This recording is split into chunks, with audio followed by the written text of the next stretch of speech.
Guys, this is Tejal from Sunmol Software, and today I'm going to explain you how to add project types. So let's start. Just click on Project Manager module, then open Project Types submodule. Just go on these four dots. You will see multiple options over here.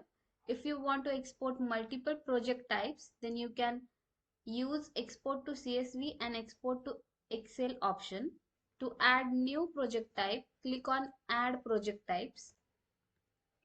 Just add description for that type. I'm just adding demo and just save it.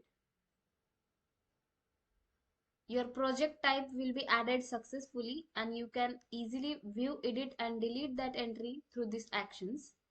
And you can quick search your type through this filter given, and you can refresh search data through this refresh button.